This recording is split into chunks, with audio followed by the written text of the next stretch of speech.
Bismillah, alhamdulillah, wala hawla wala quwata illa billah. Rizul God dan Muhammad God, sahabat semuanya.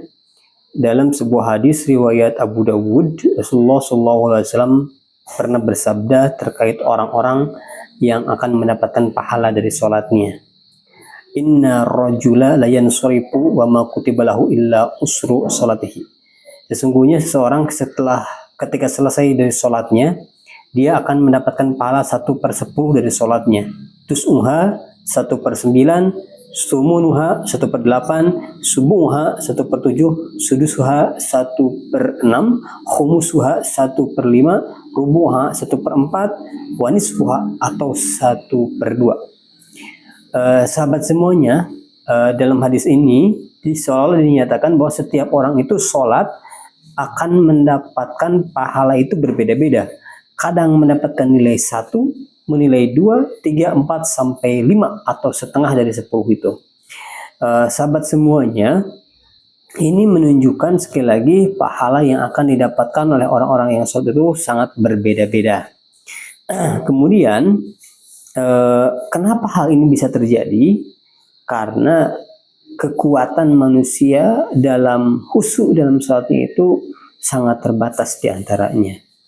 Kemudian Ibnu Qayyim Al-Jauziyah dalam kitab Al-Wabilus Shayyib, beliau menyampaikan ada 5 tingkatan orang yang sholat. Untuk tingkat yang pertama, yaitu orang yang disebut dengan orang sholat yang disebut dengan orang yang zalim dalam sholatnya. Kenapa seseorang dikatakan zalim dalam sholatnya? Karena dia melalaikan dari kesempurnaan sholat. Dia lalai dari wudunya, lalai dari waktu sholatnya, mengabaikan aturan-aturan rukun dan syarat sholatnya. Maka orang ini zalim dalam sholatnya. Wudunya gak benar, takbiratul ihramnya gak benar, menghadap kiblatnya gak benar, apalagi kehusuannya jauh dari kata benar. Kemudian yang kedua, ada kategori orang yang muhasib. Apa itu muhasib? Orang yang dihitung dari sholatnya. Kenapa dihitung dari sholatnya atau diperhitungkan sholatnya? Karena sejatinya orang ini sudah terbebas dari kelalaian dari sholatnya. Tidak lalai lagi waktu sholatnya. Sudah bisa menyempurnakan rukun dan sholatnya. Tetapi orang ini tidak bisa terbebas dari lintasan-lintasan, lamunan-lamunan yang terjadi di dalam sholat. Takbirnya betul, ruku sujudnya benar, wudunya udah benar, tetapi selalu ada lintasan-lintasan dalam pikirannya, dan orang ini tidak sungguh-sungguh untuk melawan pikirannya, maka orang ini disebut muhasib, orang yang dihisab, diperhitungkan sholatnya.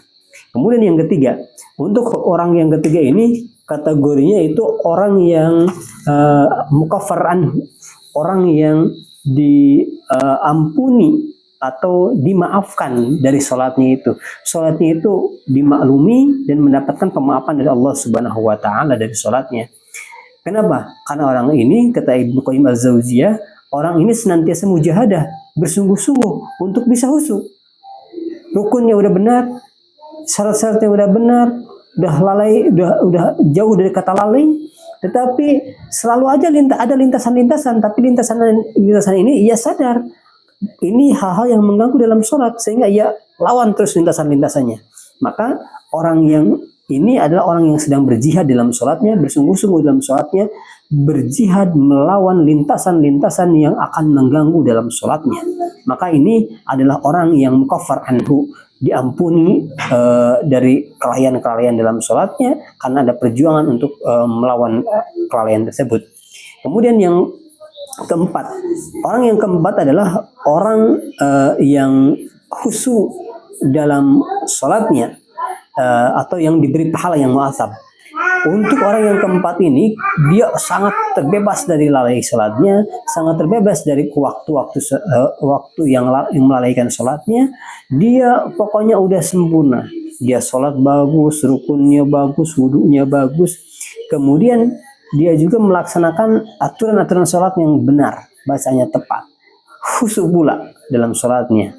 Tetapi orang ini lebih jauh dari tingkat yang sebelumnya.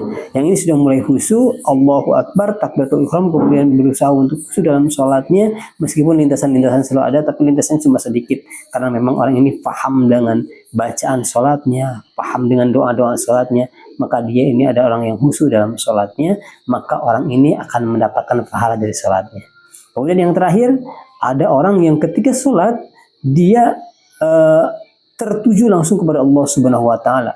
Dari mulai wudhu dia sudah mulai sadar ini tuntutan dari Allah Subhanahu wa Ta'ala. Kemudian dia merasakan kenikmatan dalam sholatnya, khusyuknya, rukunya, sujudnya, dia nikmati betul. Kata Allah Subhanahu wa Ta'ala, kata Ibnu Qayyim al-Jauziyah, untuk kategori yang ketiga ini adalah orang yang muqarrab min rabbih, orang yang didekatkan dengan Tuhannya.